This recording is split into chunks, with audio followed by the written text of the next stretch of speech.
Hi friends, it's time to start our next Magic Treehouse book, number 16, Hour of the Olympics by Mary Pope Osborne. What do you think Jack and Annie are going to be doing this trip? What do you think they're going to see? Let's read and find out. Chapter 1, just one more. You awake? Annie's voice came out of the dark. Yep, said Jack from his bed. Get up, said Annie. We have to get to the treehouse before breakfast. I'm ready, said Jack. He threw back his covers and jumped out of bed. He was wearing his jeans and t-shirt.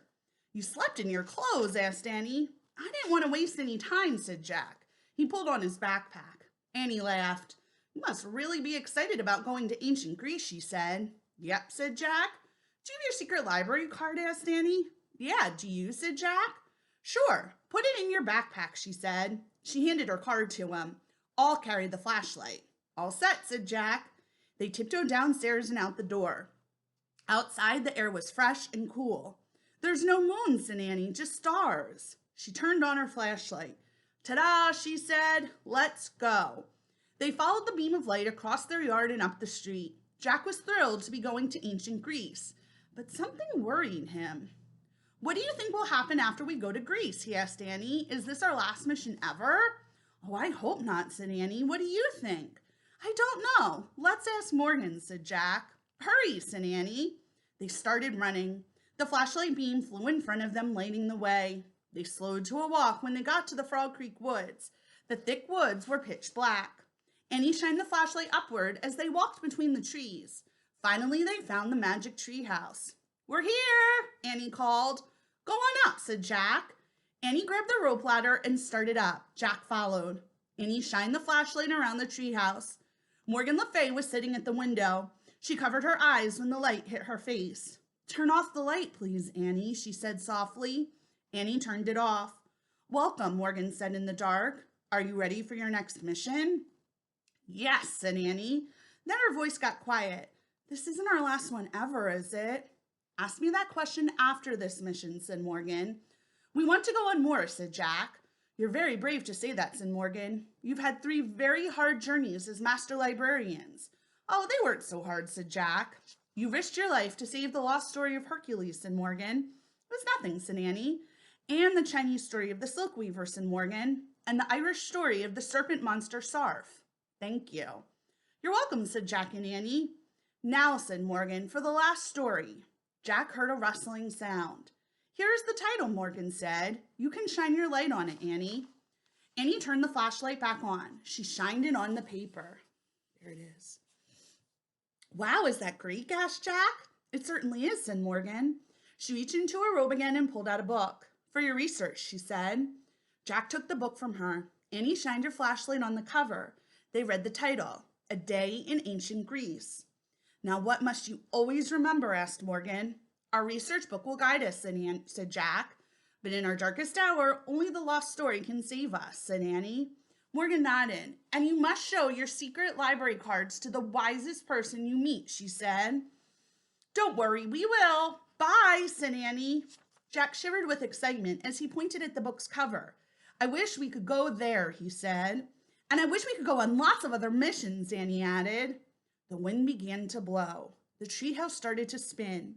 It spun faster and faster. Then everything was silent. Absolutely silent. Chapter 2. Any girls here?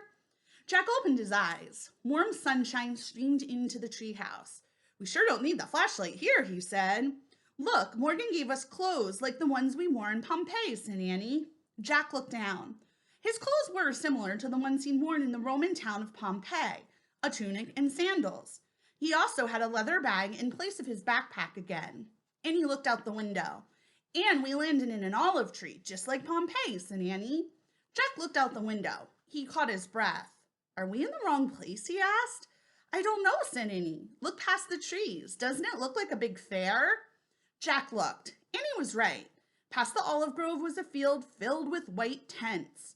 Beyond the field were red brick buildings with columns and huge crowds of people. What's going on? Jack asked. He pulled the research book out of his leather bag and found a picture of the scene outside. Below the picture were these words. The Olympic Games began in ancient Greece over 2,500 years ago.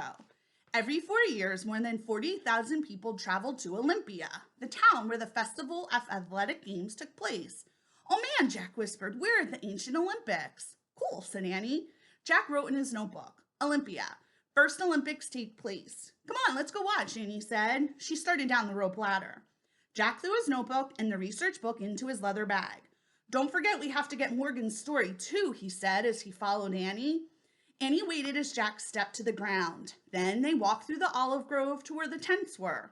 Jack heard pipe music and smelled food roasting over fires. Groups of men talked excitedly to one another. That's funny, said Annie. I don't see any girls here. Oh, sure, there's girls, said Jack. Where, said Annie. Show me.